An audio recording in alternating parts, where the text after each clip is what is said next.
Ozonics, Killerwinds podcast back again. Uncle Tanner. I'm Nick Simon. I am trying to power through. Cole's feeling ill. I'm not feeling good. Oh, I can't even hardly smile. I pretty sure I have the Harrisburg flu. Yeah, you got something. Well, it's funny because when you go to the consumer shows, especially when you go to Harrisburg, the Great American Outdoor Show, everybody jokes about how you come back with the Harrisburg flu. Mm-hmm. And that definitely was true this year. Yeah, seems like everybody kind of got it. Well, I think it's kind of like the stars aligned between everybody got kind of sick, and then we were also at Harrisburg, and then it was also the Harrisburg flu. Yeah, exactly. Because Susie got there, and she kind of had a little bit of a cough, and then Randy got sick. Yeah. Oh, baby. And then you got sick. Mine was weird, though. Yeah, yours was like I would wake up and feel totally fine, and then around noon, between noon and 3, it would just hit me. But see, yours was only 2 days. And yours was like a body ache, though. Yeah. See, mine's not a body ache. Mine is in my chest. Yeah, I never coughing, shortness of breath. Yeah, I never really got the cough that like you and Susie and Randy had. Yeah. I just was like, it felt like the flu. Yeah, oh yeah. It felt exactly like you would feel if you have the flu, you know. And I did everything, man. I've still been doing it. I did it for like a week before we left. I did those 1,000 milligrams of vitamin C, those little emergency. Deal-Bobs. Yeah, those little Deal-Bobs we mix in water that taste like total butt. Yeah, they're terrible. I've been doing those. But did it a week before we went. I did it the whole time we were there. Yeah. And I've still been doing it. Now, is it making a difference? I don't know. Yeah. It's not making a difference today. Yeah. And then on top of it, pretty much everybody in my house is sick. Yeah. My wife Tatum's been sick. Bobo's been sick. Rushy's kind of sick. The dog's sick. Yeah. It's just been a heck of a week. You're really sitting too close. We should probably have a clear shield between us. Yeah. We're not exactly. Hopefully, I'm already kind of through it. Not exactly socially distancing. Yeah, that's all right. You know, if you feel like my voice is too low, I can just talk like this the whole time. And then it sounds normal, higher. Yeah. I can talk like this and it still sounds really low.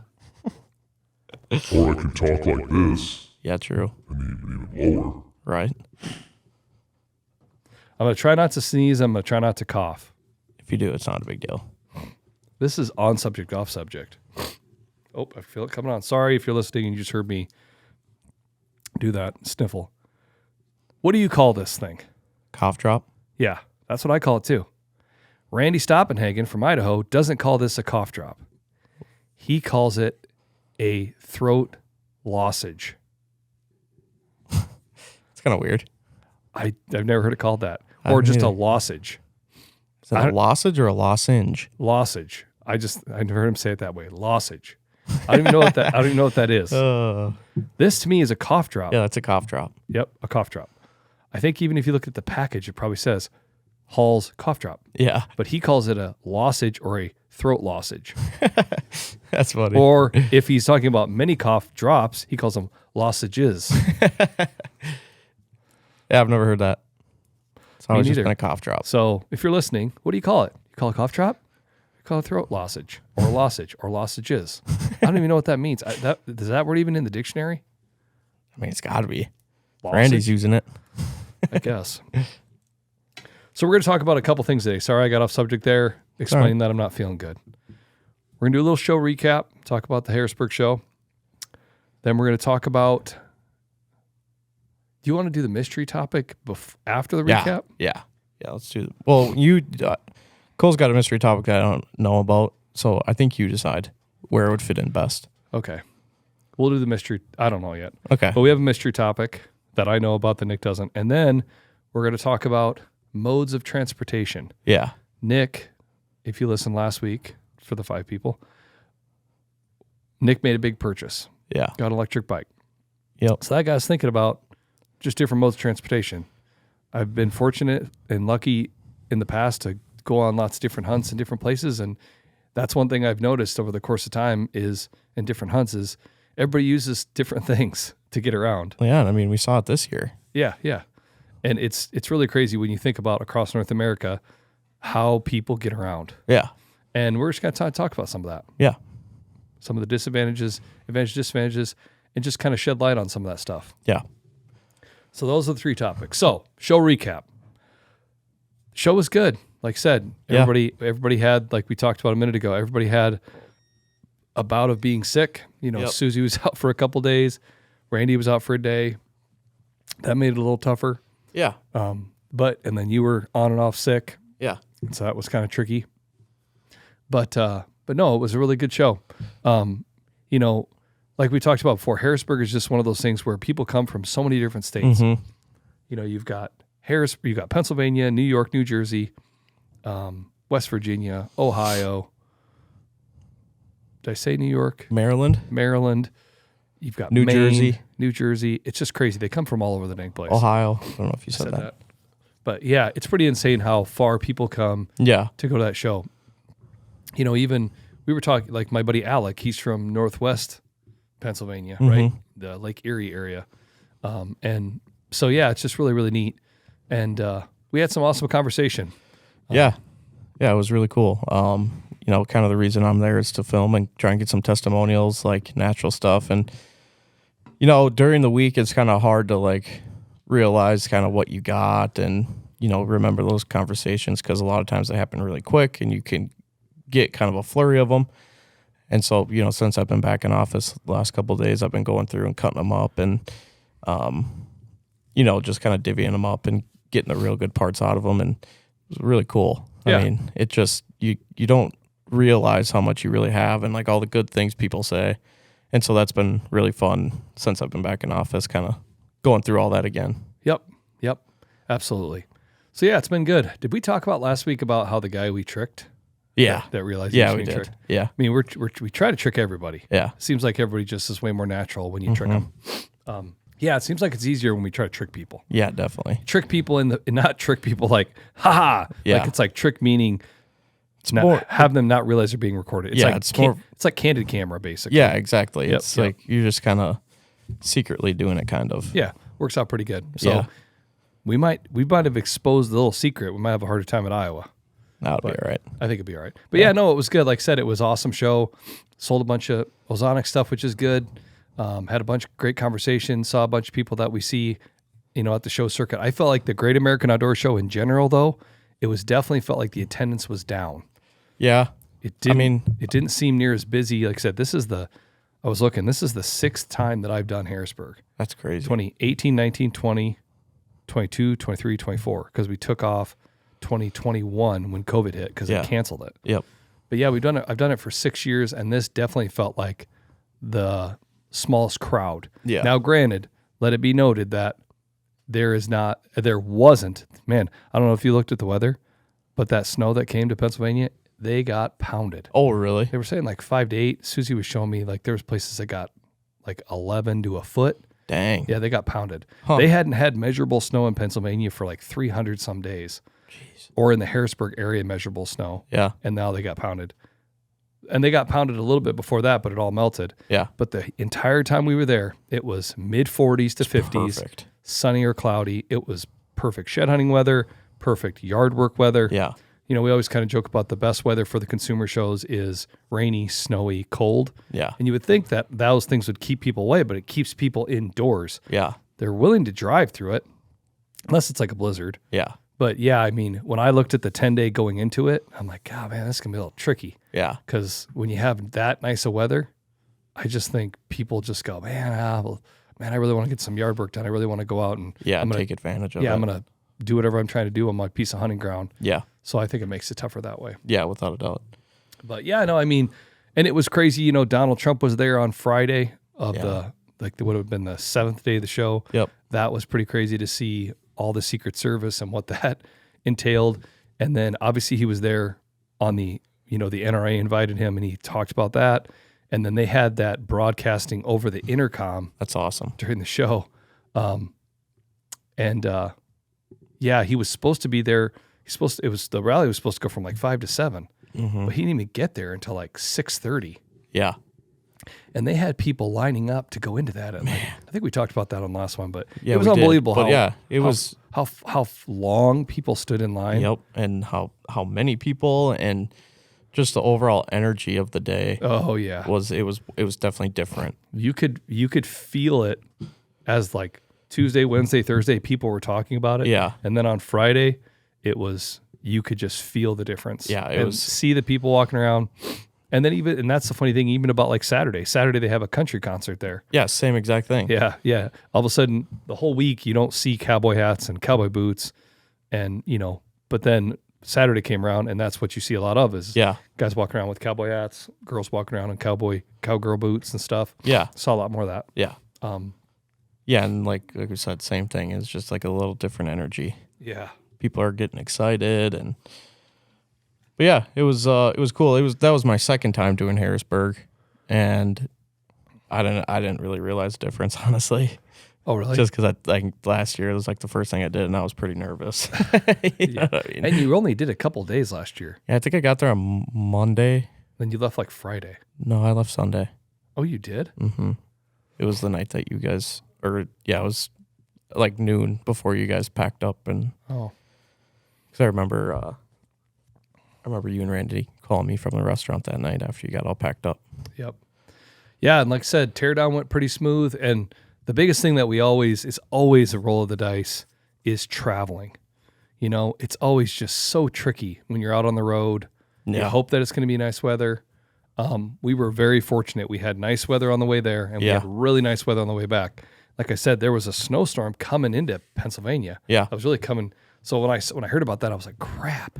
Yeah. But that's coming from the west. Yeah, exactly. Meaning we're going to run right into it. Well, come find out, it was coming from the south. Yeah. So we got really lucky. Well, yeah, and it's funny because you guys hit it perfect, and actually Susie and I, when we flew on Monday, we kind of got caught in it a little bit. Yep. Because we flew out of Harrisburg, had a layover in Charlotte, and the flight to Charlotte was one of the worst flights I've ever been on. A lot of turbulence. Tons of turbulence. They kept calling over the intercom like, "Yep, we know it's terrible. It's not going to get any better. We've been talking to air traffic control. There's no better way we can do it. We're just going to try and get you down as soon as possible." And then like 2 seconds later, he's like, "But we have some bad news. We have a full flight. Plane is a little heavy." He's like, "We're going to have to do some circles to try and run a little fuel out." And so it was just so many things. Yikes. So it was bad turbulence. Had to stay in the air longer so we could lose some fuel, and it was pretty crazy. Yeah, Susie doesn't sound like she does the best with motion anyway. Yeah. And then she made it sound like she was getting super motion sickness. Yeah, and she basically said she just like stared straight ahead. Yeah. And that's the best way to do it if you're ever in a push plane or you're ever on a flight like that Yeah. and you feel like everything starts to spin. Just concentrate on a point in front of you that's like straight Yeah. out in front of you. And that's the best way it'll make everything stop. Yeah. It's just weird how that works. Yeah, it wasn't Messes with your equilibrium. yeah. It didn't really bother me too much. That's great. Lucky Yeah. you, because I can't do any of that. Yeah, I just looked out the window the entire time. But then we finally landed in Charlotte, and then our flight got delayed like 2 hours. So we got home pretty late on Monday night, but all worked out. Yep. Yeah, and like I said, we got right in front of the weather. Like I said, it came into Pennsylvania on Monday afternoon, evening, and we were already through all of it by the time Yeah. it happened. So it worked out great. Yeah. Got back, and now we got 2 more on the docket. Like I said, we got a couple weeks, and then we go to the Iowa Deer Classic Yep. first weekend in March. Yep. And then we have 2 weeks, no shows, and then we go to Wisconsin, to Yep. the Wisconsin Deer. Well, it's funny because I call it the Wisconsin Deer and Turkey Expo. That's what it used to be called. Now it's called the Wisconsin Open Season Sportsman's Expo. Yeah. Yep. I feel like they should just call it the Wisconsin Deer and Turkey Expo. Yeah, exactly. But that's too pointed. They need to make it more generic. Yeah. So they can have a bunch of non-hunting stuff in there. Yeah. But it is what it is. Yeah. That's a whole nother subject. Yeah. All right. So enough about that. Let's go on to the next one. Let's talk about modes of transportation. Okay. So the question is, well, I guess right off the bat, we talked about last week how you got an electric bike. Yeah. Got an electric bike. You're super stoked about it. Obviously we had room in the van on the way back, so we figured out a way to jimmy it in there without it getting banged up. And we got it back to Iowa. You've gotten some accessories that you've put on it since you got back, and you had a chance to get out and ride it. So initial thoughts. Let's see. Initial thoughts. It's pretty insane. It's unreal, like just the technology behind it. Like, Yeah. I mean, you've ridden it. I mean, it's really insane. I mean, so it has 5 levels in it. 1, 2, 3, 4, 5. 1 is no assist. 2, 3, 4, 5 has pedal assist or just the throttle. And like the pedal assist is super cool. I mean, it's like you just pedal like a normal bike, but it just feels like nothing, and you're just zipping kind of. Yeah. So it's almost like 1 is nothing, and then 2, 3, 4, 5 is like 25% assist, 50% assist. Yeah. 3 would be 75% of assist, and 5 would be 100% assist. Yeah. Yep. So yeah, as a whole, like first thoughts, it's really cool. It works really good. I took it out on some public last night, did a little shed hunting, mainly just kind of joyrided around. Worked really good on they kind of got mowed past throughout it. They're kind of rough. Worked really good. It was a smooth ride. I was a little worried how it would handle hills. Handled them perfectly. The biggest thing though was when I bought it, they said I should get about 35 to 40 miles on a charge. Yep. And I did 6 miles, and it was a little hairy getting back. Yeah. When I got to my truck, the battery thing was blinking. Now, the thing to mention there is that wasn't just 6 miles on a completely full battery. No. Because you had brought the bike here. Yep. And then later or at lunch or whatever, you took it out in the parking lot. Yeah. And we're kind of joyriding it Yeah, around the parking lot. You got this cart that you got. We Yeah. hooked that up and sat on that just to see how that rode with weight on it. Yeah. So I was on the cart, then Yep. you were on the cart. Yep. And then, we're not sitting there like going at level 2. We're going to level 5. Yeah, we're cranking it. Yeah, exactly. Right. So we definitely did some joyriding around here. Now, again, that's on pavement, flat pavement. Yeah, exactly. There is a little grass area out here. Yeah. But for the most part, and we have some video of that, like where you're sitting there on the back of the cart. Yeah, yeah. And I mean, I was really like going as fast as I could go. Yeah. Really kind of turning it tight just to see what the cart would do when it had weight on it. Because the last thing you want is if you shot a deer or you got all your gear on the back to like turn a corner hard, and then all of a sudden everything just pops over. Yeah. But that cart really did stay nice. Yeah, it does really good. Yeah, it's crazy. I mean, it really rode really good. Yeah, and it's got a nice swivel on it where it connects to the bike actually. Yep, so it actually moves with it. Yeah. But still, with that said, I mean, I don't think it's going to get anywhere close to that. There's no way. Right. There's no way at all. And so, I mean, so yeah, I was trying to think about what you were doing. Now, granted, here's the other thing. It was 35, 40 degrees. it was a little chilly. A little colder. Yeah, we talk about that all the time with Ozonics, lithium-ion batteries. It's Yeah. a chemical reaction happening. So is the reaction happening slower? Yeah. So all of a sudden your battery life or your battery runtime goes down? Yeah. And I don't know. But I mean, the And thing you're on rough ground? Yeah. But the thing is, though, I mean, this is probably the exact weather that we're going to be using it in. Yep. You know what I mean? But yeah, so I was like, well, the main reason I went out there was to be like, I'm going to test this out, see how it does on hills, how it does kind of off-road. And I went way far back. I bet you I was probably 3 miles back, and I looked down, and I have 2 bars left. I'm like, oh, geez, this is not good. Yeah. Had no idea how to get back. And so I kind of limped it back, just tried to pedal as much as humanly possible, and I ended up having to get on the pavement and ride it back on the pavement. But it just kind of got me thinking, it's like, I mean, how's that going to do in the fall if, you're just going to be driving out to a spot, but then the bike's going to be sitting there in the cold. Yep. And then you shoot a deer and it runs the wrong way, and you got to go out there and get it, and then bring it all the way back with all the weight on it. And the deer is not going to be like, oh, there's the mowed path. I'll die right there. Yeah, exactly. It's going to go off the beaten path, through the woods, through a thicket, through tall grass. Yeah. I mean, that was the thing when you looked at the bike in Harrisburg and you talked to the guys from Rambo. The biggest thing that I think from your perspective that you were so geeked about, and I was really geeked about for you too, was the fact of one of the biggest tricks that I felt a lot of stress and pressure, and I know you felt even more stress and pressure about last year, was the fact that, you can go low at any time. Yeah. Right? That's just the nature of the beast and being a type 1 diabetic. Yeah. And so hunting way back on a piece of public ground can get really tricky. Yeah. By yourself. Yeah. Right? And there's been times that it's come up that you've called me and said, hey man, I'm going low. Yeah. If I don't call you in 10 minutes, can you drive out here? Yeah. And makes, as a dad and as your friend, makes my blood pressure like go through the roof. No, yeah, exactly. And so the idea behind the electric bike was the idea of, holy cow, this can open up opportunity for you in the fact that all you got to do is just get on the thing and either pedal or don't pedal, or 50% pedal or 25% pedal. Yeah. And it's less energy expended than it would be you walking. Yeah, exactly. You know? Yeah.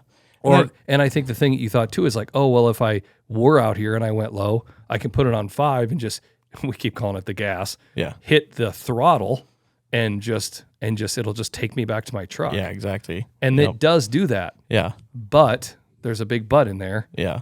You know, everything is dictated by battery life. Yeah, exactly. You know? And if all of a sudden you did get, so like I think what you know, the deer in the headlights look that you got last night, it sounds like when you're way back there. So all of a sudden you look down and you're like, crap, I only got 2 bars. Yeah. And you're thinking the bikes, like the electric bikes are awesome. They're heavy. Yeah. Right. You know, obviously they're fat tire bikes to start. They've got a pretty beefy frame. You've got a rack on the front and the back. You've got a basket on the back. You know, you just can't, I mean, you can curl them, right? They can be used as like lifting weights. Yeah. So they're heavy. So all of a sudden this bike that's so awesome, if you get in a real pickle, now all of a sudden it becomes like a boat anchor. Yeah, exactly. Now it's making you even a more tricky of a spot. Yeah, exactly. You know? So all of a sudden you're like using it to your advantage, and now it's a disadvantage. Yep. So that's I don't think you saw that coming. No, not really. I mean, I knew that. I said that initially. I was like, man, dude, I think at some point you're probably going to want 2 batteries. Well, yeah, and I mean, getting another battery was always like an idea, and I kind of thought that right away when they told me that it can get 35 to 40 miles on a charge. That felt like a stretch to me. I didn't expect to get that, but to only get 6 miles. But granted, it wasn't a full charge, but still, it read full bars when I got out there. Yep. And I got 6 miles. And so if it wasn't fully, I mean, you can expect that it would maybe have gotten another. Maybe. Let's even say that it was 30% down. Yeah. You're not going to go from 6 to 35. Yeah, exactly. That's just such a huge gap. And he told me too, he said what I do, he goes, I put it on 4 and I pedal. And that's what I did 95% of the time. Mm-hmm. I mean, and if anything, I would put it in 3 when it was like real flat. Yeah. The only time I went to 5 was when I was trying to get back quick. Yeah. So, I don't know. I'm really excited about it still. And like, it was really nice to go out there and like driving out there. I'm like, this is just great. Like, I know that I really don't need to worry about, I mean, I'd still need to worry about it and still need to think about the diabetes, but before I like driving out to a piece of public, I would just have just this level of anxiety that would just like take the fun out of it. Mm-hmm. And to be able to go out there and know that I can get around easier was really awesome. Yeah. Yeah. And I think to get everybody up to speed too, because, you know, again, for me, man, it's funny. We've talked about this before on the podcast. Did we talk about that on the Gear Awards, the things that we're thinking about? I think I talked about electric bike. Yeah, the one that you wanted was a bike, electric bike with a cart. Yeah, so it's funny because when we did our Gear Award episode, I talked about one of the things I'd love to have is an electric bike. Again, from my perspective, I don't think I probably will ever get one. Yeah. Just because in the things that I'm looking and gear that I'm looking at, it just always falls down the list. Yeah. But man, I would love to have one. And I kept thinking it would be super fun to have the setup that you have with the cart to be able to take the kids. Yeah. You know, and who knows, maybe someday I'll get one. Yeah. But just to be able to like put them on the bike and to be able to go, I thought that would be so awesome. Yeah. But so I never really looked at them much more past that. Yeah. But just to some of the specs and the things that I've learned about the bikes, to anybody that's listening, I think will kind of help you out, is the interesting thing is like Rambo, and there's a lot of different brands out there. You have a Rambo bike. Mm-hmm. You're looking at, a lot of them are going to be like 750 watts. Yeah. That's what they would call it. That's going to be 750 watts, and you have a rear wheel drive bike. Yeah. Okay. So then they also have all-wheel drive bikes, which would be a rear wheel and front wheel drive. Yeah. Those are usually 750, so it's like 1,500. Yep. And I'm assuming they get even bigger than that. Yeah. But that's kind of where it's at. And then they also have bikes like that look a lot like just a normal bicycle. Yeah. That have a normal, like what they would call a derailleur on the back that moves the chain. Like an 8-speed or something. Yep, that moves the chain up and down like a normal bicycle, and then it assists you pedaling. Yeah. Or like what you have is just a 1 gear. Mm-hmm. Does that make sense? Yep. You don't have a derailleur, which the nice thing about not having a derailleur is if you are in tall grass or you're driving through the woods or something hits it, it's not going to make that chain come off as easy. Yeah. It's a bit beefier. Yeah. So that's just kind of some of the specs. I mean, heck, I don't even know what brand it is, but geez, there's bikes out there now that have 2 front wheels. Really? Yes, they had it in Harrisburg. Jeez. There's electric bikes that have 2 front wheels, normal handlebars with 2 front wheels, 2 front tires. Well, and I guess too, I mean, like Turo V and stuff like that, they had them at Meadows Whitetail, and it was like a 4-wheel little electric buggy that you kind of stood on. Yes. It's like kind of the same deal. Exactly. And so that's just kind of some of the features or the specs that I kind of learned about as you were looking at them. You know what I mean? And, the interesting thing about the state of Iowa is that you can only have 750 watts or less on public ground. Yep. Which is interesting because when I grew up, there was public ground or state ground, whatever you want to call it, that you could use ATVs on. Oh, really? Yeah, they've taken that away now. Yeah. Pretty much everything is like walk-in only. Right. Which, again, going back to something that you said earlier, that's, I think, the other kind of discussion or the other pinch point for people is, like you made a comment, you're like, oh yeah, I just went out and like did some joyriding, right? Well, like joyriding on a bike is not always exactly great for the landscape, right? Yeah, Like exactly. you're ripping stuff up if it's wet and it's muddy, or you're rutting it up, and I think that's what was happening a lot of public ground with the ATVs. Definitely. And also you were hearing a lot of stuff where there was people going out and finding just a deer's body with the head lopped off. Yeah. Because guy would go out there with an ATV, shoot a big deer, and just lop the head off, and away he went. Yep. It was like a poacher's paradise. Yep. You know what I mean? Yep. And so now I think all public land in Iowa was just walk-in only. Yeah. But now they've allowed these electric bikes. Yeah.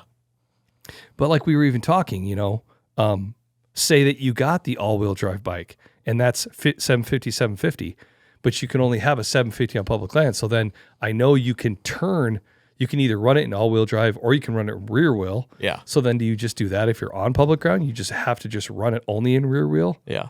And then when you're back out on a gravel road, then you could put it in all-wheel? How is that enforceable? Like, can you still have a 1500 on public ground? I have or can no it only idea. be a 750? Yeah. You know what I'm saying? Yeah, it's definitely kind of We a need to gray ask. area. We need to ask somebody. Yeah. That's going to be one thing that's good. I love about the Iowa Deer Classic. The Iowa DNR is always there, Yeah. and they literally have a thing that says "Ask a DNR officer." Yeah. And I will walk up and we will ask. Yeah. Because they would know. Yeah, exactly. But so yeah, those are just kind of some of the things. Like if you are looking for an electric bike, some of the things that are pretty cool. Like, we talked to the guys from Rambo Bikes at Harrisburg. It was actually Rambo Bikes. Yeah. We get that a lot too when we're at the shows. Like, are you guys actually Ozonics? Or are you just a retailer or a distributor? And we're like, no, man, we're Ozonics. We work for the company. And so that was what's cool is they were actually Rambo Bikes. They're out of Centerville, Iowa, which is pretty sweet that they're here in Iowa. Yeah. We talked to a guy named Rick, super cool. Yeah. Really good people. Yep, and they had a couple other guys working, and they were super helpful. Mm-hmm. And yeah, like I said, there's a bunch of bikes out there. And like you said, I think the thing that now that you're where you're at with it now you're kind of trying to decide if you want to stick with just this rear wheel drive bike, or do you look at maybe, going towards a all-wheel drive bike. Right. Because I think the thing that you and I talked about initially when we first walked around and looked at them, and we walked back to the booth like this, because we walk around before the show starts in the morning, Yeah. That's like the best time. Yeah. So that's when all the vendors walk around. Yeah. Try to get there a little early. And we don't got customers in our booth. Exactly. You just walk around before the show. Yeah. So I always just try to go a little bit early every day. And over the course of the whole weekend, you kind of see what you want to see. Yeah. When we walked back to the booth before the show started that day, I remember saying to you, I was like, dude, hey, at some point, figure out what an extra battery costs, because you're going to want an extra battery. Yeah. For when you're way back there and all of a sudden you got 2 bars. Yeah. Now you can get yourself in that same predicament with 2 batteries. Yeah, exactly. Because if you're like, oh, I got a whole nother battery, and then you go even farther back, well, guess what? It's not getting you all the way back. You follow? Yeah. But the reality is for the amount of money that you have to spend for an extra battery, you could really almost look at upgrading to the all-wheel drive bike Right. that has 2 batteries. Yeah. That's the other thing about it too. A lot of the single or rear-wheel drive bikes have 1 battery. Yeah. That's the other thing to mention too, is when you're looking at electric bikes, some electric bikes with the rear-wheel drive have a battery that is detachable. Yeah. Some of them aren't detachable. Yep. The awesome thing about the one that you got, it is detachable. Yeah. So you're not, if you are leaving the bike like under your steps outside of your apartment, or by your shed or whatever it might be, or leaving it in a cold garage, you can bring that battery inside and charge it up. Yeah. You don't have to have it right there with your bike. Right. But the nice thing about the all-wheel drive is a lot of them have 2 batteries. Yeah. Already integrated in. Yep. All-wheel drive bikes are going to be heavier, right? Because it's Yeah. got that many more cells, Yeah. Extra motor too. extra motor as well. Yeah. So yeah. So now it seems like you're almost thinking of maybe upgrading. Yeah, I think the big thing is just like figuring out what like the deal is on public land, because if I can only use 750 watts, and it's like, what's the point of getting that bigger one? It's just, I don't know. Yeah. I think the other thing that's going to be the telltale is like right now you have a fully charged battery. Mm-hmm. The real true test would be if you tried to go riding around Clear Lake. Yeah. If you go from your house all the way around the lake, all the way back, it's 14 and a half miles. Yeah. I know that because I've run it a bunch of times. Yeah. It's exactly 14 and a half. So, go around the lake. Now that's concrete, pavement the whole way, Still though. but still, Yeah. if it's supposed to get 30 some miles of the charge and you've got a fully charged battery, you should be able to get around the lake, no problem. Yeah, exactly. So can you actually do that? Yeah. And that's the other thing that to mention about the bikes too. I think when you first got like possession of it towards the end of the week, and we were going to go try to put it in the van, of course you kind of want to just go out in the parking lot and joyride with it. I think a lot of these bike companies would tell you, and I think you did it and I did it too, you just want to get on it and just press the throttle. Yeah, exactly. You don't want to pedal at all. Yeah. You want to ride it like an electric moped. Yeah. Yeah. Yeah. Because you're like, you put it on 5 and you're like, "Rrrr," you know what I mean? And you just want to like, vroom. Yeah. And it does go. It's crazy. Yeah. But that's not how you're supposed to do it. That's not going to maximize battery runtime. Yeah, exactly. If you could put it on 2 or 3, which would be 25 or 50% assist, Yeah. that would probably be best. Yeah.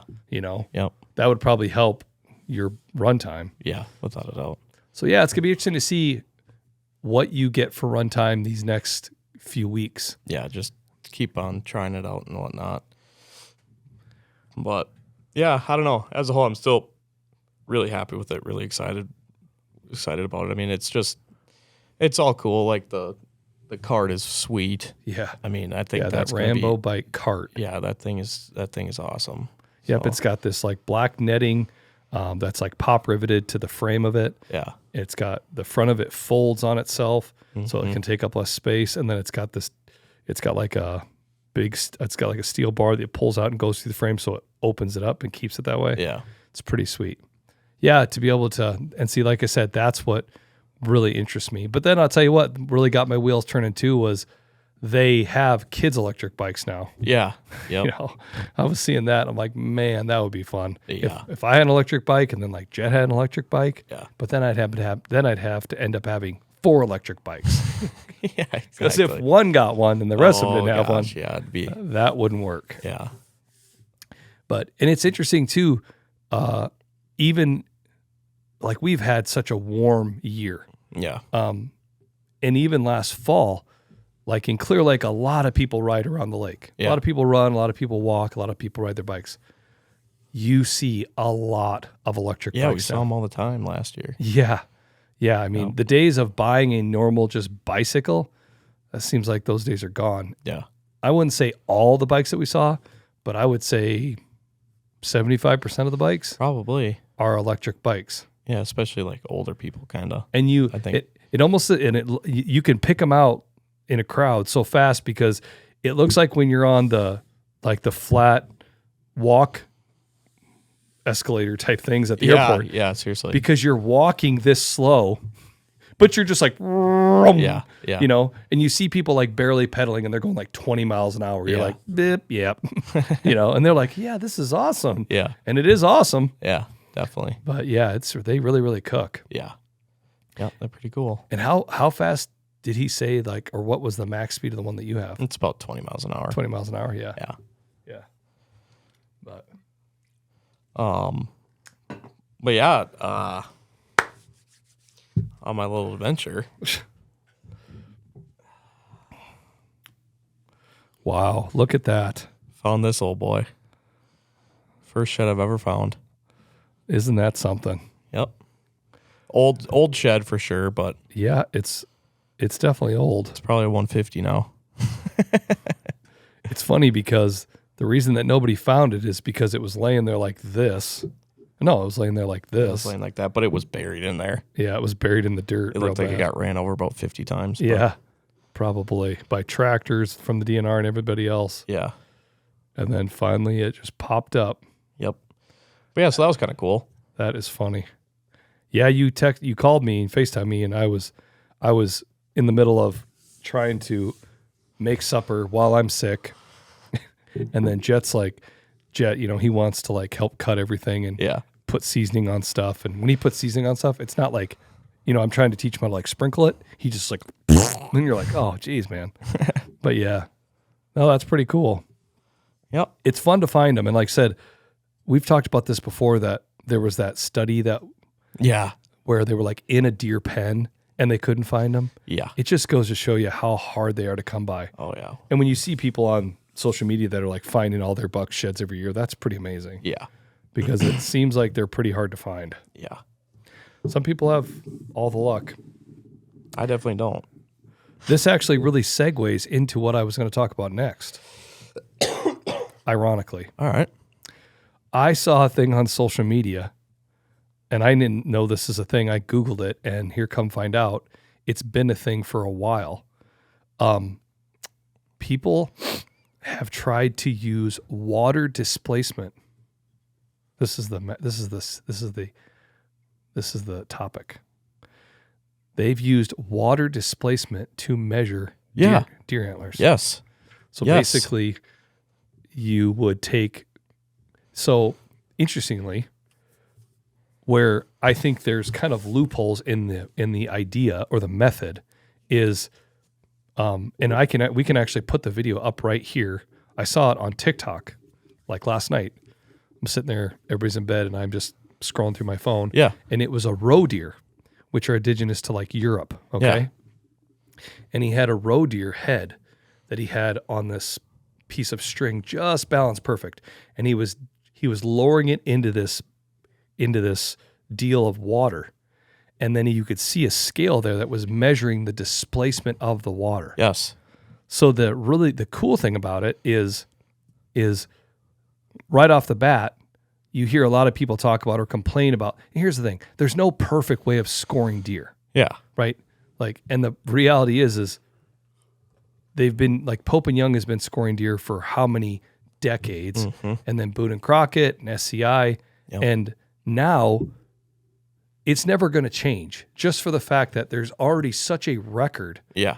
that has already been established. Yeah. You'll never be able to go back and change it because you're never going to be able to track them all down to change it all from the way it is to this other way. Yeah. You follow me? Yep. So one of the things that you hear people complain about with a lot of the scoring methods is, well, when you talk about gross or net scoring, a lot of guys complain about that. I'm one of those people.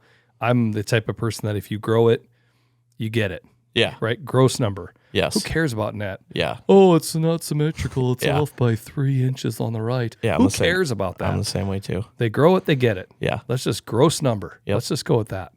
Which that was a really good sound effect there. My voice. Did you hear that? I don't think I can do that It's normally. because you're sick. That was my sick, nerdy voice. Yeah. But the interesting thing about this water displacement idea is where one of the shortcomings of a lot of scoring methods is mass measurements. Yes. Because you only get so many. Yes. Do you follow me? And they have to be between, Yes. right? Well, so you may be giving up mass in certain areas because you can only measure here and here, blah, blah, blah, blah, blah. Yeah. So the interesting thing about this water displacement is it goes in, and if it displaces it, it gets it. Yeah, exactly. So it scores it off of all the mass. Yes. Not just where a lot of these scoring methods really incentivize length of antler rather than the mass of the antlers. Because does that make sense? Yeah, 100%. So you could have a 3.5 or 4.5-year-old deer that's just got tons of length, but spindly, that would score better than a 7-8-year-old buck that's not as long but has tons of mass. That's a lot of mass, yeah. So it's interesting. The problem is, and I think where it gets tricky for like just normal deer racks, is drop tines. Yeah.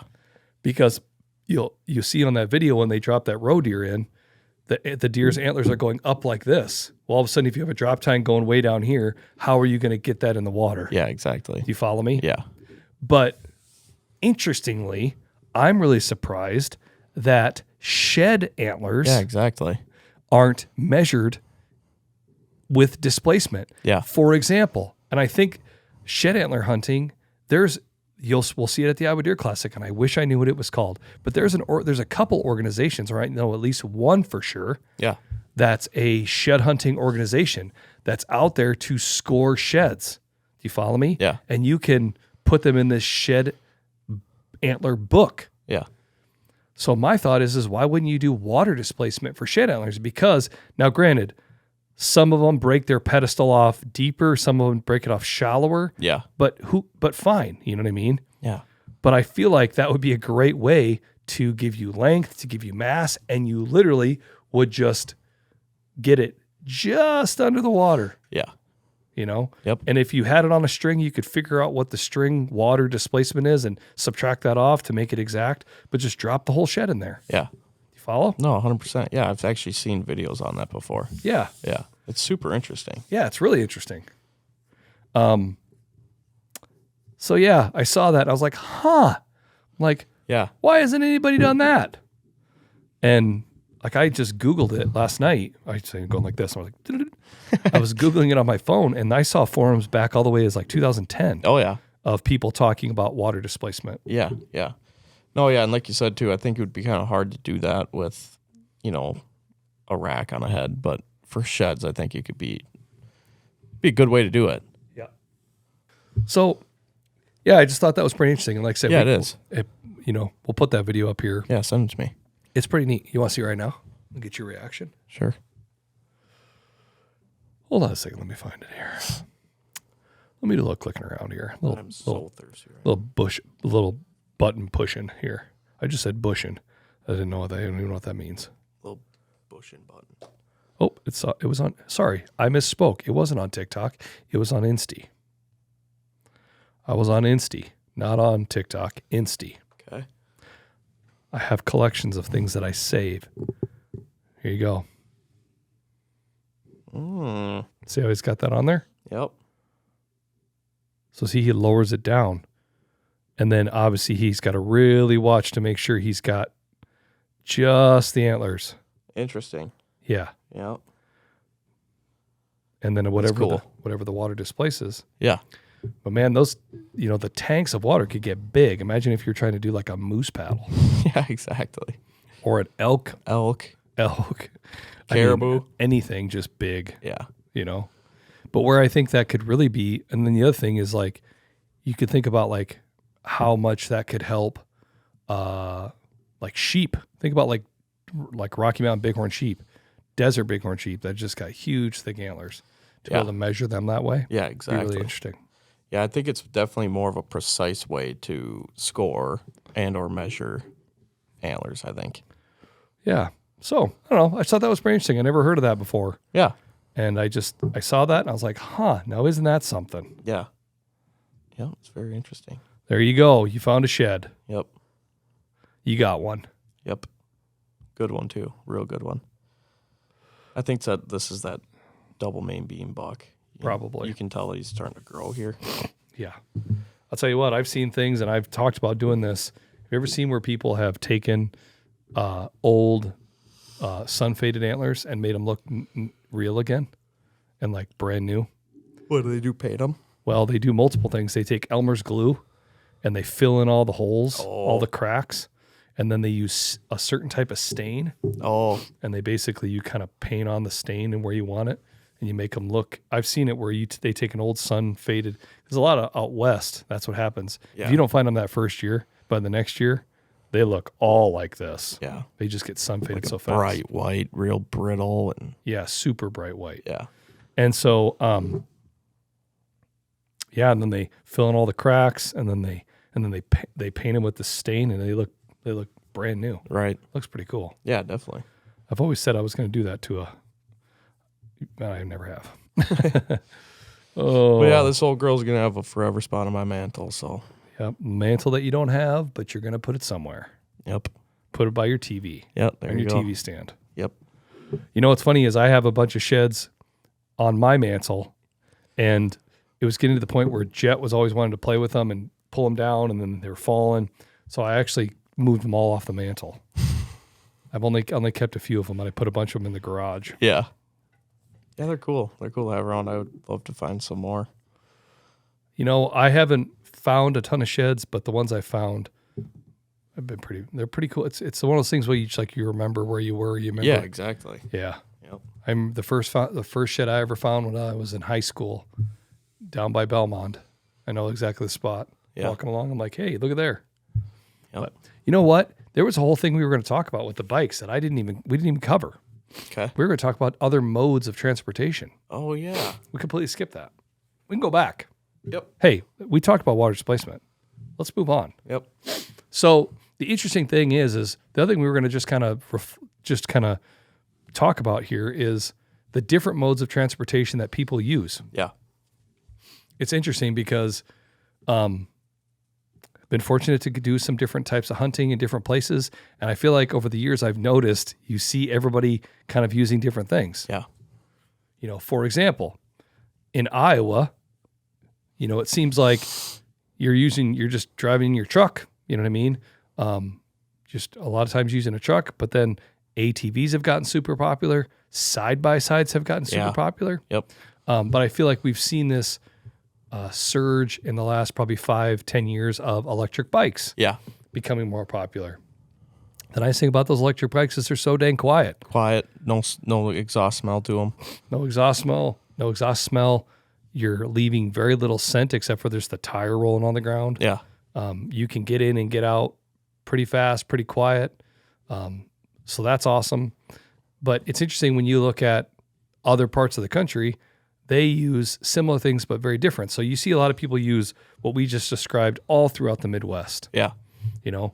But then if you look at like the South, like Texas, when I've hunted in Texas, a lot of the guys use electric side-by-sides or like electric buggies, Yeah. like souped up electric golf carts Yeah. that are like all-wheel drive with like a lift kit and big tires. Mm-hmm. But the nice thing about those is they're whisper quiet, just like an electric bike. Yeah.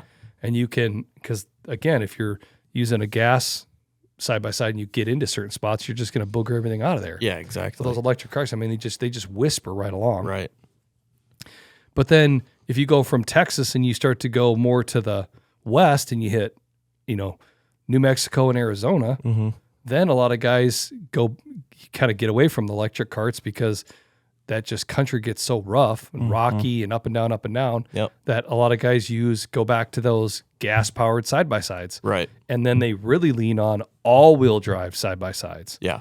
And when you look at all of the West, look at Randy in Idaho. Yeah, exactly. He swears by his Side by side. Yep, and he has a Ranger, doesn't he? Polaris Ranger. Yeah, Polaris Ranger. Yep. One of the big selling points about Polaris Rangers that I always remember hearing about is that you could fit them in the back of a truck. Yeah, exactly. They're narrow enough Yep. that you can literally put racks on the back and just boom, drive right up in the back of your truck. Yeah. A lot of other side-by-sides, they get wider, Yeah. and so you have to have a trailer. Yeah, exactly. Or a toy hauler or something. Yeah, yeah.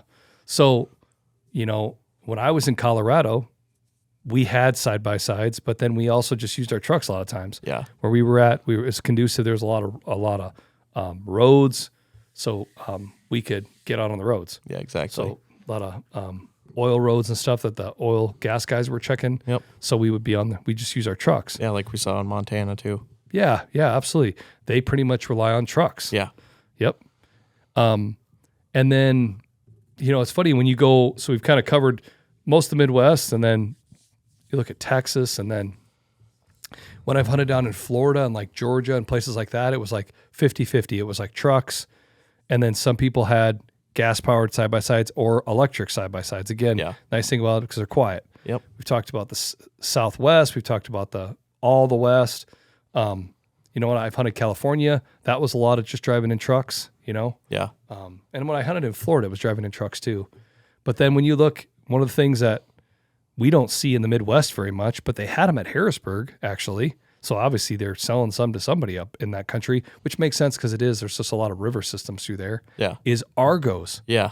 And or amphibious vehicles. Those things are cool. Yeah. Where you can literally ride on land or water. Yep. They'll go through anything.